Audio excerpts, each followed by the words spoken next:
আপনি দেখছেন news now, আমরা জানি কোনটা খবর।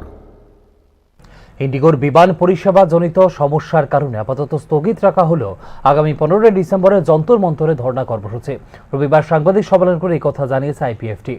পৃথক রাজ্যের দাবিতে ফেব্রুয়ারি বা মার্চে আয়োজিত হবে এই ধর্ণা কর্মসূচি, জানিয়েছে আইপিএফটি নেতৃত্ব। December 2025 national federation of new states বা সংক্ষেপে NFNS এবং indigenous people front of Tripura বা আইপিএফটি আমরা যৌথ উদ্যোগে পৃথক রাজ্য গঠন এবং 125তম সংবিধান সংশোধন বিল 2019 পার্লামেন্টের শীতকালীন অধিবেশনের মধ্যেই পাস করার দাবিকে সামনে রেখে নতুন দিল্লি যন্তর মন্তরে একদিনে যে সিট ইন ডেমনস্ট্রেশন আয়োজন করেছি। অনিবার্য কারণবশত তা রিশিডিউল করা হয়েছে।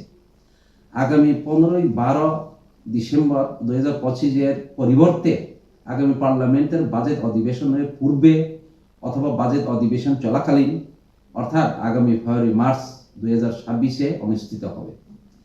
আগামী 15 ডিসেম্বর 2025 দিল্লি যন্তর মন্তরের সিট ইন ডেমনস্ট্রেশনের ত্রিপুরা সহ উত্তর পূর্ব ভারতের নর্থ ইস্টের সমস্ত রাজ্য থেকে NFNS এর প্রতিনিধি অংশগ্রহণ করার জন্য চূড়ান্ত প্রস্তুতির পরেও বর্তমান বিমান ও ট্রেন পরিষেবায় সংকট, বিশেষ করে ইন্ডিগো বিমান চলাচলের চূড়ান্ত সমস্যার কারণে শুধু বিমান চলাচলে নয় এমনকি ট্রেন পরিষেবাতেও মারাত্মকভাবে সমস্যার সম্মুখীন হচ্ছে।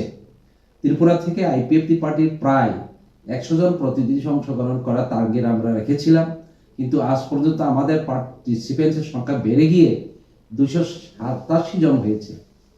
অথচ বর্তমানে ইন্ডিগো সংস্থার কর্মচারীদের আন্দোলনের ফলে ট্রেন টিকিটের অনলাইনের বুকিংয়ের অপশন পর্যন্ত বন্ধ হয়ে রয়েছে। ফলে আমাদের অংশগ্রহণকারীদের টার্গেটের অতিরিক্ত টিকিট বুকিং করার মতো বর্তমান পরিস্থিতিতে কোনো সুযোগ নেই। এইসব কারণেই national federation of new states আগামী 15 ডিসেম্বর 2025 পরিবর্তে আগামী পার্লামেন্টের বাজেট অধিবেশনের পূর্বে অথবা বাজেট অধিবেশন চলাকালীন অর্থাৎ আগামী ফেব্রুয়ারি-মার্চের 2026 আয়োজন করার জন্য সিদ্ধান্ত আমরা নিয়েছি।